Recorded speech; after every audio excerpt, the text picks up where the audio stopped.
আমাদের দেশে ব্যাংক অথবা বিভিন্ন এনজিও থেকে মুনাফা ভিত্তিক লোন নিয়ে বিভিন্ন ধরনের ব্যবসা পরিচালনা করেন অনেকে। সে সকল ব্যবসা যেমন দোকান, কলকারখানা, কৃষি জাতীয় ব্যবসায় উপার্জিত টাকা হালাল হবে কিনা এবং ওই ব্যবসা অথবা দোকানে চাকরি করা হালাল হবে কিনা। দেখুন, ব্যবসা করার জন্য বা কৃষি কাজ করার জন্য বা বিদেশ যাওয়ার জন্য বা যে কোনো কাজ করার জন্য লোন আপনি নিতে পারেন, কিন্তু সুদ ভিত্তিক লোন যদি নেন, এনজিও থেকে নেন আর যেখান থেকেই নেন, সেটাকে নবী করিম সাল্লাল্লাহু আলাইহি সাল্লাম বলেছেন, ইজতানিবু আস-সাবআল মুবিকাত, 7টা এমন অপরাধ থেকে তোমরা বাঁচবা যেই মহাপাপ মানুষকে ধ্বংস করে। 7টা পাপ থেকে বাঁচবা যেটা মানুষকে ধ্বংস করে। তার মধ্যে থেকে একটা হলো এই সুদ। সুদের কারবারের সাথে যে জড়িত হয়, আল্লাহ রাব্বুল আলামিন তার বিরুদ্ধে যুদ্ধের ঘোষণা দিয়েছে। অন্য কোন হারাম কাজের ব্যাপারে এরকম শক্ত কথা আল্লাহ বলেন নাই। সুদের ব্যাপারে যেটা বলেছেন, আপন মায়ের সঙ্গে জিনা করার চাইতে জঘন্য অপরাধ হলো এই সুদের অপরাধ। সুদের অপরাধটা এত ডেঞ্জারাস যে এটার ব্যাপারে কোরআন হাদিসে এত বেশি সতর্কবাণী এসেছে, অন্য কোন হারাম কাজের ব্যাপারে এত বেশি সতর্কবাণী পাওয়া যায় না।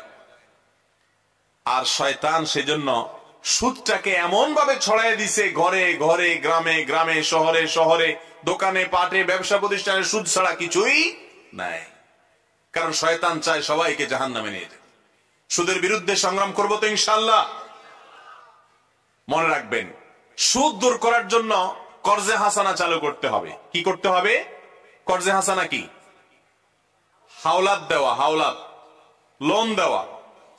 এখন লোন দেওয়ার কথা তো মানুষ চিন্তাই করে না, কারণ চিন্তা করে তারা লোন দিলে কোনো লাভ দিবে না, কিছু না, আমি কেন লোন দেব।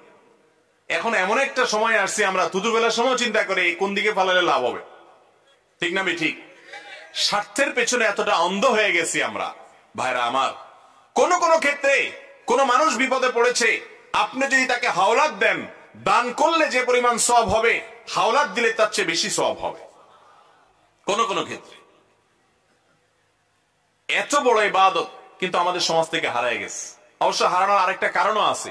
যে লোন নেয়, হাওলাত নেয়, নেয়ার পরে সে আর চিনে না, এই ভয়েও মানুষ হাওলাত দিতে চাইলেও দেয় না। তো সেজন্য ইসলাম বন্ধকের সিস্টেম রেখেছে। কিসের সিস্টেম রেখেছে ভাই?